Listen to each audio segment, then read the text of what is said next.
Salut, j'aimerais vous raconter une histoire très rapidement. L'histoire d'un maître et un disciple. Un jour dans une montagne, habitait un maître qui était déjà très vieux et qui avait un disciple. Ce disciple, connaissant très bien son maître, connaissant ses capacités, ses habiletés, ce disciple a voulu être totalement comme son maître. Alors ce disciple a dit à son maître, parce qu'il vivait ailleurs, il a dit à son maître, « Maître, je veux habiter avec toi et je vais apprendre tout ce que tu fais et par-dessus tout, je veux être ton serviteur fidèle, habitant avec toi et t'aidant dans toutes tes tâches. » Alors lorsque le maître a entendu cela du disciple, il était très content. Alors il a dit au disciple, « Merci beaucoup, j'accepte ta proposition. » C'est ainsi que le disciple a dit, « Alors, nous commençons par où ?» Et le maître lui a dit, « J'ai un premier travail pour toi. » Le disciple a dit, « Lequel ?» Très motivé, croyant que le maître allait lui donner une nouvelle technique ou quelque chose du genre. Le maître lui a dit, « Tu vois cette pierre qui est juste là ? J'aimerais que tu puisses prendre cette pierre et la faire monter au sommet de la montagne. » Mais lorsque le disciple a vu la pierre, il a dit, « Mais elle est grosse cette pierre, elle est lourde. Est-ce que je pourrais le faire ?» Le maître a dit, « Tu en es capable. » Il a dit, « Alors maître, si tu me dis que je suis capable, alors je serai capable. » Et le disciple a pris cette pierre avec beaucoup de difficultés. Il a pu faire monter cette pierre jusqu'au sommet de la montagne. Et lorsqu'il est arrivé au sommet de la montagne, il était très content. Il a dit, « Finalement, j'ai pu le faire. Je suis en train de me perfectionner davantage par les techniques du maître. » Le lendemain, après avoir dormi, le disciple se réveille. Il voit que la pierre qu'il avait déjà déposée au sommet de la montagne était descendue et elle est allée bien loin que là où elle était avant. Bien plus loin que là où elle était avant. Alors le disciple a dit, « Mais qu'est-ce qui se passe ?» Il a dit, « Bon, si hier j'ai pu le faire, c'est qu'aujourd'hui je pourrais encore le faire. » Il a pris à nouveau cette pierre, il a fait monter cette pierre jusqu'au sommet de la montagne. Il a laissé là-bas, il était encore une fois très content parce qu'il a pu le faire. Le lendemain, il se réveille encore. Il voit que la pierre est redescendue jusqu'en bas. Il a dit, « Mais qu'est-ce qui se passe ?» Il a encore pris la pierre, il a fait monter la pierre au sommet de la montagne. Le 4e jour, le 5e jour, le 6e jour, 7e jour, jusqu'à une année, ses disciples faisaient la même chose tout au long d'une année. Et au bout d'une année, un de ses amis est venu lui rendre visite.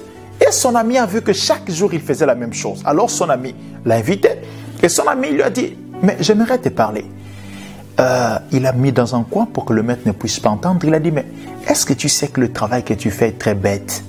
Comment peux-tu chaque jour, mais alors chaque jour faire la même chose, faire monter une pierre qui va redescendre, faire monter une pierre qui va redescendre? Ce travail ne te profite en rien, c'est un mauvais travail. Mieux, tu l'arrêtes. » Alors, ces paroles ont pénétré le cœur du disciple qui voulait bien servir son maître et apprendre avec son maître.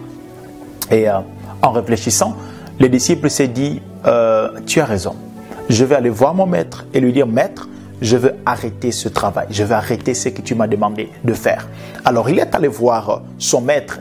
Il a dit, « Maître, tu m'as donné un travail à faire qui n'est pas du tout bon. Il n'est pas profitable. Il ne m'apprend rien. Alors, je ne veux plus continuer à faire ce travail. Ce travail n'est pas bon. Il est inutile. Ce n'est pas un bon travail. Il n'amène nulle part. » Alors, le maître a dit, « D'accord, j'accepte que tu arrêtes, mais avant que tu arrêtes, j'aimerais que tu puisses voir quelque chose. » Et le maître a amené son disciple, il a mis son disciple devant un miroir.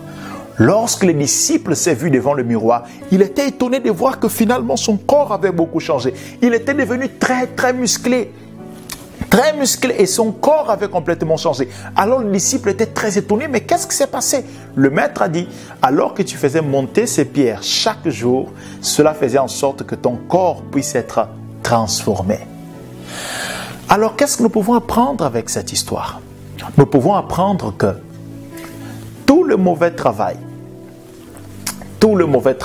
n'est pas pourtant inutile. Tout le mauvais travail n'est pas pourtant inutile. La deuxième chose qu'on peut apprendre, c'est que quelquefois on pense que ce que nous faisons, c'est pour les autres, mais en vérité, c'est pour nous-mêmes. C'est pour nous transformer nous-mêmes. Ce n'est pas l'autre, ça ne concerne pas l'autre, mais ça nous concerne nous-mêmes. Il y aura du travail que vous ferez. Il y aura des équipes dans lesquelles vous serez. Vous allez vous rendre compte que c'est vous qui faites toujours les mêmes choses, c'est toujours vous qui le faites. L'équipe n'est pas vraiment bonne, l'équipe n'est pas vraiment bien, c'est vous qui devez tout faire. Et vous savez quoi? Cela est en train de développer des capacités en vous que les autres ne sont pas en train d'avoir. Donc ce n'est pas une question des autres, ce n'est pas une question de l'autre, c'est ce que Dieu veut faire en vous. C'est la transformation que Dieu veut opérer en vous.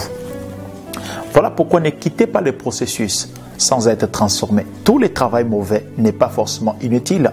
Et je finis avec cette histoire maintenant qui est vraie. Un grand entrepreneur aujourd'hui, on le connaît comme étant l'un des plus gros investisseurs, les plus grands investisseurs aujourd'hui dans le monde. Il est brésilien. Vous savez où il a commencé? Il a commencé dans un call center, dans un centre d'appel.